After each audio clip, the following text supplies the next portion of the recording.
Power BI में जब भी हम कोई विजुअल क्रिएट करते हैं या कोई रिपोर्ट बनाते हैं तो हम लोग ये इंटरैक्टिव ऐसा तरह इंटरैक्टिव बनाते हैं रिपोर्ट को ताकि क्लाइंट उसको इंटरैक्ट करके उनको कुछ इन्फॉर्मेशन होना हो तो उस इन्फॉर्मेशन के हिसाब से उनको कुछ फिल्टर आउट करना हो तो हम इंटरैक्टिव रिपोर्ट बनाने की कोशिश करते हैं। तो जब मैं ये वर्ड इंटरैक्टिव की बात करता हूँ तो हमें बहुत सारे विजुअल्स इसमें आते हैं, बहुत सारे पैरामीटर्स इसमें आते हैं। आप उदाहरण के तौर पर लीजिए कि स्लाइसर्स लीजिए, वो इंटरैक्टिव है। आप बुकमार्क्स लीजिए, वो इंटरैक्टिव है। आप बटन्स लीजिए, वो इंटरैक्टिव है। आप पेज नेविगेशन क्रिएट कर रहे हैं और एक बटन यूज़ करके उसको आप एक्शन में दे रहे हैं तो वो एक इंटरैक्टिव है। ठीक है, तो आपको इतने सारे प्लेटफॉर्म्स हैं जहां आप अपने एक विजुअल को जो है इंटरैक्टिव बना सके। तो अभी पॉइंट ये है कि जब हम मल्टीपल टाइम्स जो है बटन्स यूज़ कर रहे हैं, बुकमार्क्स यूज़ कर रहे हैं, पेज नेविगेशन यूज़ कर रहे हैं तो ये थोड़ा स्टैटिक वे है। अगर कोई विजुअल को थ्रू बुकमार्क दिखा रहे हैं तो क्या होगा जनरली, चलिए एक एग्जांपल लेता हूँ कि ईस्ट, वेस्ट, साउथ और नॉर्थ ऐसा कुछ 4 रीजियंस हमारे पास है। अगर मैं ईस्ट रीजन का इंफॉर्मेशन पे कोई बुकमार्क क्रिएट करता हूँ तो उसी विजुअल में हमें सिर्फ ईस्ट दिखाई देगा, बाकी के सारे 3 वो छुप जाएंगे, राइट। तो ये जो है एक स्टैटिक वे है जहां हम एक बुकमार्क को जो है यूज करके जो है कार्ड्स विजुअल्स को स्विच करके भी दिखा सकते हैं। तो उसी को अगर हम डायनेमिकली दिखाना है तो उसको हम किस तरह दिखा सकते हैं। Hi, I am um Asif Hussain from Know How Academy. आज की इस वीडियो में हम सीखने वाले हैं कि एक विजुअल को पावर बीआई में डायनेमिकली स्विच करके हमें उसे किस तरह दिखा सकते हैं। अगर आप इस वीडियो को अंत तक देखेंगे तो आपको ये जानने को मिलेगा कि एक विजुअल को जो है इंटरैक्टिव डायनेमिकली कार्ड्स में स्विच डायनेमिकली भी उसको स्विच करके किस तरह दिखा सकते हैं, इसमें पैरामीटर्स किस तरह उपयोग किया जाता है। तो ये सारी चीज़ें आपको सीखने को मिलेंगी, तो अंत तक ज़रूर देखिए। तो मेरे पास यहाँ पे एक डेटा सेट है जिसमें मैं चलिए ले रहा हूँ कि क्लस्टर्ड कॉलम चार्ट ले रहा हूँ, ठीक है। तो इस पर्टिकुलर क्लस्टर्ड कॉलम चार्ट में मैं यहाँ पे लूँगा कैटेगरी और मैं यहाँ पे लूँगा एवरेज सेल्स, जो मैंने एवरेज डैक्स फंक्शन यूज़ करके बनाया है। तो ये एवरेज सेल्स मैं यहाँ वाई एक्सिस पे ला रहा हूँ। तो आप देख सकते हैं कि मेरे पास 3 कैटेगरीज है, टेक्नोलॉजी, फर्नीचर और ऑफिस सप्लाईज, राइट। तो अभी ये इंफॉर्मेशन को जो है मैं अगर बुकमार्क क्रिएट करके मुझे सिर्फ टेक्नोलॉजी दिखानी है तो इसी विजुअल में ये 2 छुप जाएंगे लेकिन सिर्फ टेक्नोलॉजी दिखेगी, राइट। तो अगर उस तरह स्विच करना है बिना बुकमार्क्स के तो वो मुझे किस तरह करना है वो मुझे यहाँ पे दिखाना है। तो उसके लिए मैं यहाँ पे क्या कर रहा हूँ, तो आप यहाँ पे देखेंगे कि पहले आप देखेंगे कि सिर्फ कैटेगरी लिया है, बाद में मैंने एवरेज सेल्स लिया है। तो मैं अब यहाँ पे क्या कर रहा हूँ, मैं एक डमी मेजर यहाँ पे क्रिएट कर रहा हूँ। डमी मेजर, चलिए कि डमी मेजर कुछ भी नाम लीजिए, 0, और दूसरा डमी मेजर ले रहा हूँ उसको भी मैं 0 दे रहा हूँ। ओके, तो अभी यहाँ पे क्या करूँगा, ये डमी मेजर्स को जो है मैं यहाँ पे लूँगा D1 और D2, ठीक है, D1 और D2। अभी मैं ये कॉलम्स पे आऊँगा और कॉलम्स पे आने के बाद ये मेरे जो स्पेस है सीरीज के बीच में वो मैं मैक्सिमम रखूँगा यहाँ पे ताकि वो दिखने में आसानी हो।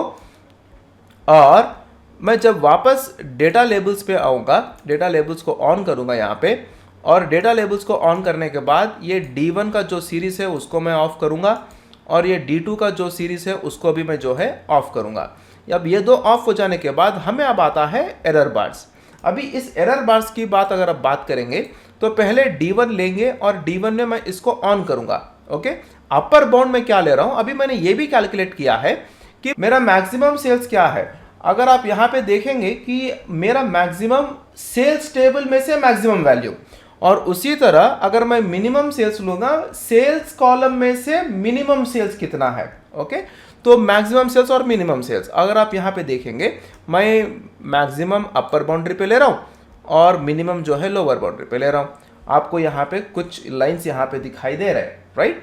तो अभी जो क्या करूँगा, ये जो बार्स है ना, इस बार्स को मैं बॉर्डर साइज लूँगा 0 और इसको लूँगा ब्लैक कलर में, ऑलराइट, तो थोड़ा हमें भी दिखने में जो है आसानी हो। ओके, सो अभी उसी तरह मैंने D1 डमी का मैंने लिया है, अभी मैं इसको D2 डमी में मैं क्या करूँगा, इसी अपर बाउंड्री को मैं अगर कैलकुलेट किया हूं, मैं आप परसेंटाइल कैलकुलेट करिए, कितना भी परसेंटाइल कैलकुलेट करिए वो आपके ऊपर डिपेंडेंट है। तो उसके लिए मैंने परसेंटाइल इंक्लूसिव लिया है। अगर आपको 25 परसेंटाइल दिखाना है, या आपको 75th परसेंटाइल दिखाना है, या आपको 65th परसेंटाइल दिखाना है, या आपको 15th परसेंटाइल दिखाना है, वो आपके रिक्वायरमेंट्स के हिसाब से। तो मैं यहाँ पे क्या कर रहा हूँ, ये जो यहाँ पे मेरे अपर बाउंड जो है, इस पे मैं मैक्सिमम का जो परसेंटाइल है वो यहाँ पे लूँगा, और जो मिनिमम परसेंटाइल है वो लोअर बाउंड्री पे यहाँ पे लूँगा। और इसको जो मैं दिखाने वाला हूँ, जो इसको मैं एनेबल करके, और इसको जो मैं दिखाने वाला हूँ, इसको मार्कर साइज में मैं बबल्स लूँगा, छोटे से वाले बबल्स लूँगा, और इसका साइज़ जो है मैं थोड़ा छोटा करूँगा, ताकि आपको यहाँ ये जो दिख रहे हैं वो भी आसानी से दिख सके।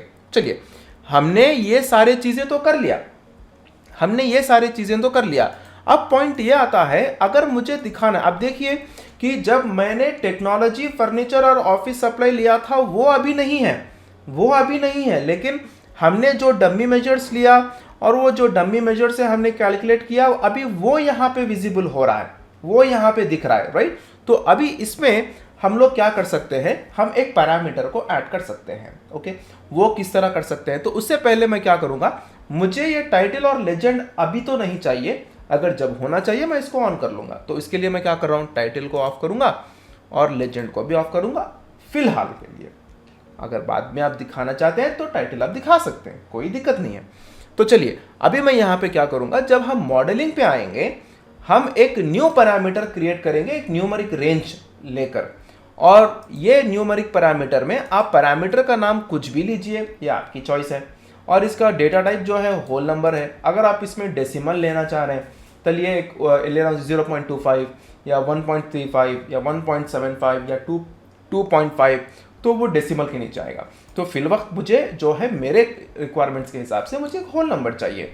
तो मिनिमम नंबर मैं 0 ले रहा हूँ और मैक्सिमम नंबर मैं 1 लिया हूँ, ठीक है। मैं इसको इंक्रीमेंट कर रहा हूँ 1 से।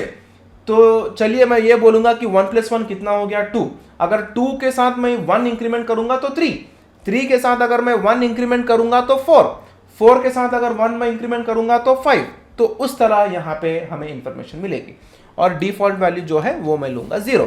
और हाँ, इससे मुझे एक स्लाइसर आनी चाहिए, वो मैं यहाँ पे लूंगा और क्लिक करूंगा क्रिएट। मैंने ऑलरेडी यहाँ पे जो है क्रिएट करके रखा है, ठीक है, ये ऑलरेडी मैंने क्रिएट करके रखा है। जो सीरीज मैंने लिया है 0, 1 and 1, ओके, 0, 1 and 1। तो यही जो है मैं इस पर्टिकुलर स्लाइसर लेके जो है ये जो पैरामीटर है ना, तो ये पैरामीटर जो है मैं यहाँ पे लाऊंगा, ओके, पैरामीटर न्यू, और इसको मैं क्या करूंगा, इसको मैं बदलाऊंगा टाइल, जहां पे हमें आएगा 0 और 1, okay.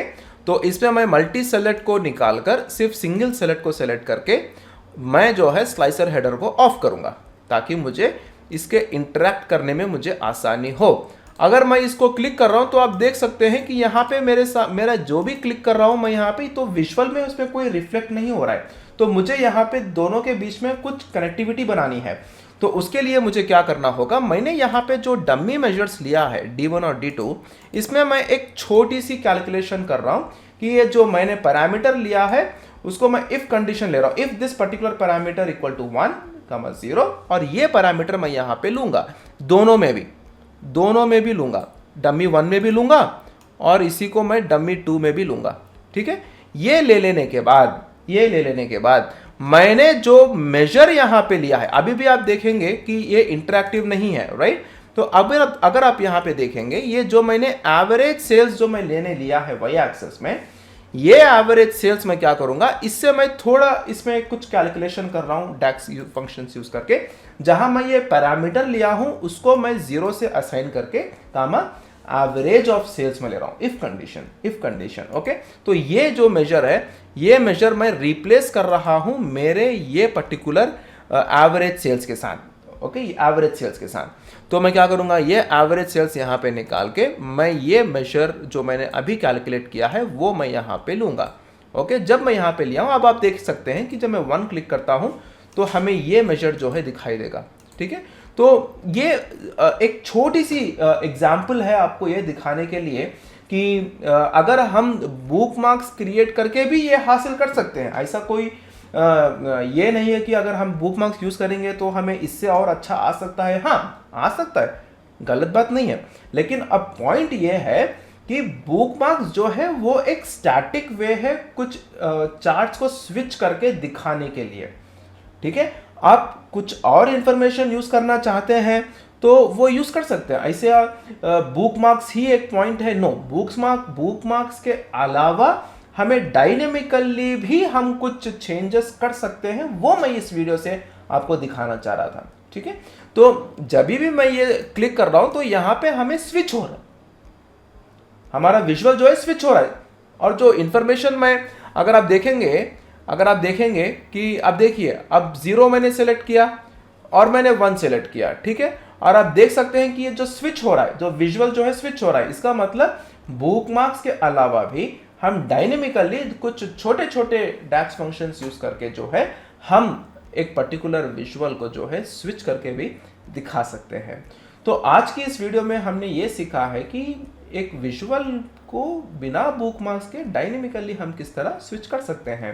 Thank you for choosing Know How Academy as your source for ready knowledge. अगर आपको इस वीडियो से कुछ भी प्रश्न हो तो आप इस वीडियो के कमेंट सेक्शन में आप अपना प्रश्न पूछ सकते हैं ताकि हम उसका जवाब दे सकें। धन्यवाद।